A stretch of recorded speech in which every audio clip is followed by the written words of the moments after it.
10 अगस्त 2024 जब अमेरिकी short seller company ने भारत के सेबी चीफ माधवीपुरी बुच और उनके पति धवल बुच पर यह आरोप लगाया कि इनका कनेक्शन अडानी ग्रुप से है और भारत में कुछ बड़ा होने वाला है। आखिर इन सब का मतलब क्या है और क्यों हिंडनबर्ग अब सेबी के पीछे पड़ गया है, जानते हैं इस एक वीडियो में। चैप्टर 1, हिंडनबर्ग कंपनी क्या है। हिंडनबर्ग कंपनी एक अमेरिकी शॉर्ट सेलर कंपनी है जिसकी स्थापना नेथन एडमसन ने 2017 में किया था। इस कंपनी का मुख्य काम होता है कि किसी कंपनी या देश की अर्थव्यवस्था के ऊपर रिसर्च करके उसके रिपोर्ट तैयार करना। लेकिन जिस तरह हाथी के दांत दिखाने के कुछ और चबाने के कुछ और होते हैं, वैसे ही इस कंपनी का काम भी कुछ ऐसा ही है। ये दिखाती कुछ और है और करती कुछ और है। हिंडनबर्ग किसी भी कंपनी के बारे में रिपोर्ट निकालकर उस कंपनी के शेयरों को शॉर्ट सेल करके अपना मुनाफा बनाती है। Chapter 2, Adani group. तो अब जान लेते हैं अडानी ग्रुप के बारे में। गौतम अडानी द्वारा 1988 में स्थापित की गई अडानी कंपनी एक मस्टर्ड ट्रेडिंग फर्म से मल्टी सेक्टर बहुमत तक विकसित हुई है। 1991 में गुजरात राज्य सरकार से बाइंडिंग कॉन्ट्रैक्ट प्राप्त करती है, जिससे महत्वपूर्ण टर्निंग पॉइंट होता है इस कंपनी का। 1993 में इस ग्रुप के इतिहास में एक महत्वपूर्ण माइलस्टोन चिन्हित किया गया, क्योंकि इसने राष्ट्रीय सीमाओं से परे वर्ल्ड मार्केट प्लेस में प्रवेश किया। 1995 में पोर्ट्स की मांग स्पष्ट हो गई थी, क्योंकि भारत लिबरलाइजेशन और ग्लोबलाइजेशन की ओर तेजी से बढ़ रहा था। 1998 में अडानी ग्रुप ने इस वर्ष में अडानी पावर लिमिटेड की स्थापना की, जो पावर जनरेशन में यह एक नया तर्कशील कदम था। वही इन्होंने 2001 से 2008 के बीच Adani Wilmar, Adani enterprise, Adani port and SEZ limited जैसे कंपनी लॉन्च किया और कामयाबी को छूते गए। 2020 तक अडानी ग्रुप समूह में 100 बिलियन से ज्यादा मार्केट कैपिटलाइजेशन का मार्क पार किया। Chapter 3, Adani versus Hindenburg.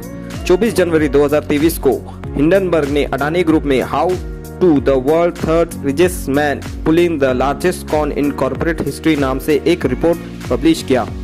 इस रिपोर्ट में अडानी ग्रुप पर फाइनेंशियली धोखाधड़ी और स्टॉक के हेरफेर में आरोप लगाया गया। रिपोर्ट ऐसे समय पर आई थी जब कुछ ही दिन के बाद अडानी ग्रुप की कंपनी का 20,000 करोड़ का एफपीओ आने वाला था।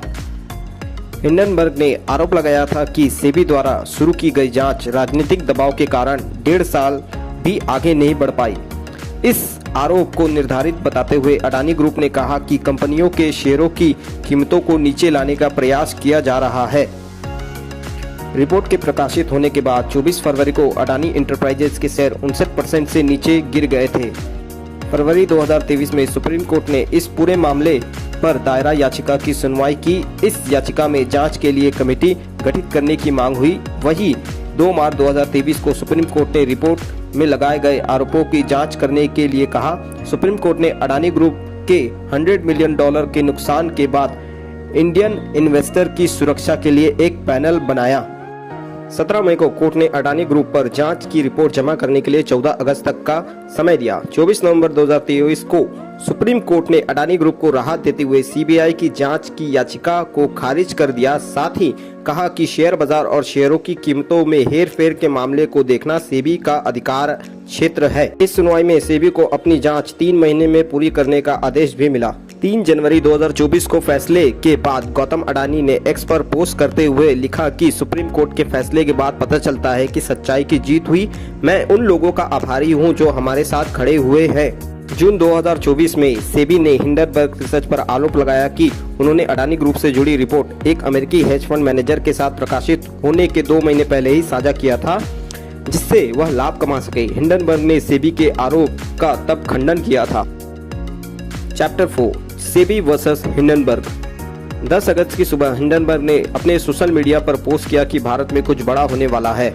इस पोस्ट के बाद सेबी चीफ पर आरोप लगाया गया है। सेबी चीफ माधवीपुरी पर कई गंभीर आरोप लगाए हैं कि सेबी की चीफ अपनी सैलरी की तुलना में कंसल्टिंग फर्म से ज्यादा पैसा कमाया है। हिंडनबर्ग ने कहा है कि मौजूदा समय में इंडियन कंसल्टिंग बिजनेस अगोरा एडवाइजरी में 99% हिस्सेदारी है। उनके पति इस कंपनी के डायरेक्टर हैं। हिंडनबर्ग की रिपोर्ट में कहा गया है कि 2022 के वित्त वर्ष में अगोरा एडवाइजरी ने 1.98 करोड़ रुपए का रेवेन्यू जनरेट किया था। कंपनी के एनुअल रिपोर्ट में यह बातें सामने आई थी। यह माधवीपुरी के घोषित सैलरी से 4.4 गुना अधिक है। वही सेबी की तरफ से भी इसका जवाब आया है कि यह सब हिंडनबर्ग अपनी निजी मुनाफे के लिए कर रहा है। कंक्लूजन, अडानी और हिंडनबर्ग की इस लड़ाई में अब सेबी भी कूद चुका है, मगर इन सब से रिटेल इन्वेस्टर के ऊपर क्या गुजर सकती है यह हम सब जानते हैं। मगर जब भी मार्केट इनकी लड़ाई के कारण गिरे तो शेयरों की एवरेज करना ना भूलें, जिससे आपका पोर्टफोलियो की सुरक्षा बनी रहे। अगर आपको ये वीडियो अच्छी लगी तो इस वीडियो को लाइक कर दे, चैनल को सब्सक्राइब कर दे। Thank you.